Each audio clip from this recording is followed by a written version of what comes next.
Hi everyone, welcome back from winter break. My name is Max and I'm a senior mechanical engineering student at the University of Portland. Today we're going to be talking about pressure. More specifically, we're going to be talking about pressure in this water gun. So, why do you care about pressure in a water gun? Well, calculating the pressure in this water gun today is actually similar to many other applications in engineering, such as jet engines on aircraft, hydroelectric dams, or even the pipe networks in your house. You'd be surprised how complicated problems can be simplified to what we're going to be doing today.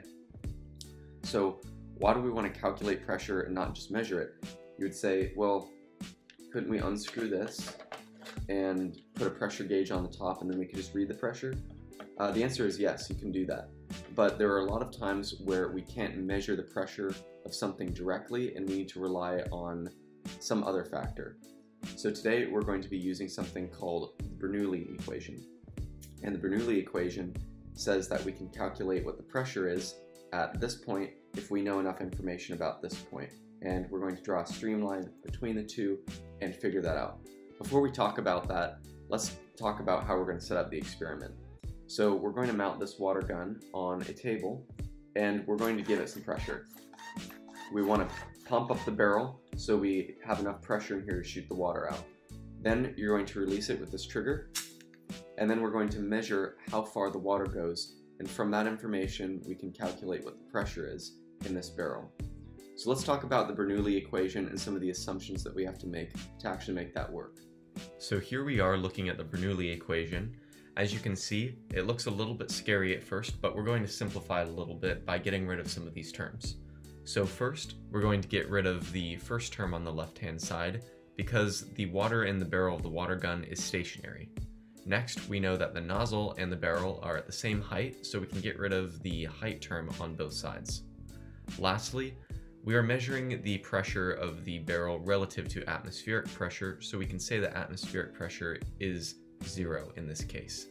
That leaves us with only two terms left in the equation: pressure on the left-hand side, which we are trying to find, and then we have the velocity term, which is the kinetic pressure of the jet stream on the right-hand side. Since we know the density of water, we need to know the velocity of the water coming out. Here you can see a setup and an equation that describes how we're going to find the velocity of the water jet coming out of the water gun.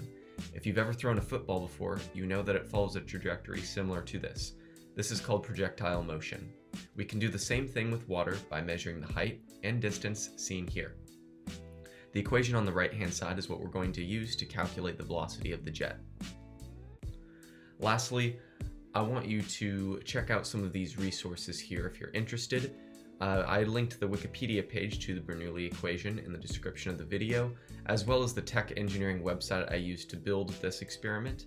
And on that website, you'll find worksheets that have the procedure, materials, data worksheet, and Excel calculator that'll do all of these calculations for you and guide you through each stage of the procedure. That way you don't have to reference this video while you're working. Alright, so let's get outside and shoot that water gun. Okay, so here we are outside and we have our water gun fastened to the sawhorse with some duct tape. I've already done a couple trials here and I just wanted to show you the experimental setup. So we have our water gun mounted and then we have our tape measure on the ground here. The first thing you're going to want to do is measure how tall your nozzle is on the water gun with respect to the ground. So I've done this already and my water gun is mounted at 29 inches. My tape measure is right under the nozzle and that way I can measure how far the water goes. As you can see, I've done several trials already, so the pavement is already wet. So what you're going to want to do is start with a trial that is going to result in probably a shorter stream of water and then gradually increase them so you can always measure the maximum distance that it has gone. Every trial you perform, you're going to want to hold the trigger until all of the pressure has been relieved from the gun. That way you're starting fresh every single time. So here we are at our Excel spreadsheet after doing the experiment.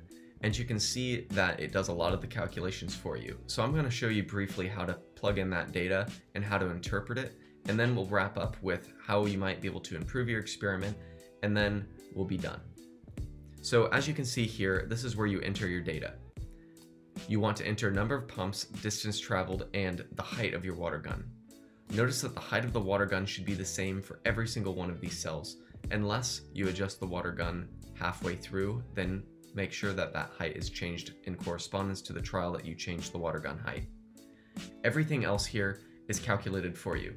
Notice that the units entered are in inches because I think most of you are going to be measuring in inches, and then the units are converted to meters and metric pressure of pascals over here. These graphs show the data for number of pumps and then the pressure on the y-axis here in pascals. Your data should look pretty similar to this. The line is rather straight, which is to be expected, but don't expect it to be perfect. Part of this is a little bit of variance and you might have a little bit of uncertainty. So try to think about how you might be able to improve your experiment if your graphs don't look like this. How many pumps did you do? Did you do partial pumps? Did you bump your water gun? Did it run out of water? Did you let all of the pressure out before your next trial? All these things could affect how your graph looks and what kind of data you collect. But don't be discouraged if your data doesn't look like this. A lot of this can be random if there are other factors involved, but try to reflect on these in your worksheet at the end when you're writing your conclusion. Until next time, look out for other STEM workshop videos, and thank you from the NASA UP Robotics team. Go pilots!